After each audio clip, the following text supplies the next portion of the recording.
घरच्या घरी चॉकलेट बनवणं एवढं सोपं आहे हे समजल्यावर तुम्ही नक्कीच बनवणार. इथं मी मॉर्डे कंपनीचं डार्क कंपाऊंड आणि मिल्क कंपाऊंड समप्रमाणात या बाउलमध्ये काढून घेतलं होतं. डबल बॉइलिंग मेथडने हे आपल्याला चॉकलेट मेल्ट करून घ्यायचे. चॉकलेट पूर्ण मेल्ट झालेलं ओळखायचं कसं? तर या स्पॅच्युल्यावरती चॉकलेट उचलल्यानंतर पट्टीसारखं एकदम एकसारखं पडतं आणि चॉकलेटवरती काचेसारखी एकदम चकाकी येऊन जाते. एका वाटीमध्ये थोडे ड्रायफ्रूट घेतले होते, अर्धा चमचा रोज सरबत टाकलेला आहे, दुसऱ्या वाटीमध्ये ड्रायफ्रूट आणि मँगो क्रश टाकलेला आहे. आता हे कोमट झालेलं चॉकलेट एका पायपिंग बॅगमध्ये व्यवस्थित भरून घेतले. अशा पद्धतीनं भरून घेतलं की या चॉकलेटच्या मोल्डमध्ये आपल्याला चॉकलेट व्यवस्थित भरता येतं. हे सिलिकॉन मोल्ड आहेत.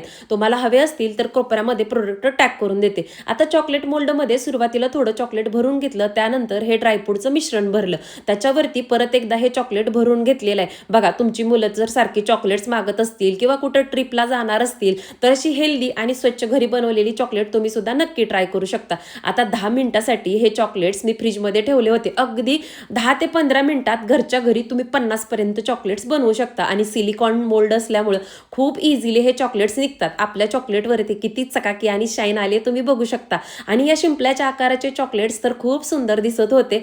तर तुम्ही अशा पद्धतीनं मस्त असे प्रोटीन बार सुद्धा बनवू शकता. तर कशी वाटली होममेड चॉकलेटची रेसिपी? तुम्हाला आवडली असेल तर चॅनलला लाईक आणि सबस्क्राईब करा. मी घातलेला ड्रेस हवा असेल तर तोही वरती टॅग करून देते, तिथून तुम्ही नक्की मागवा. बाय.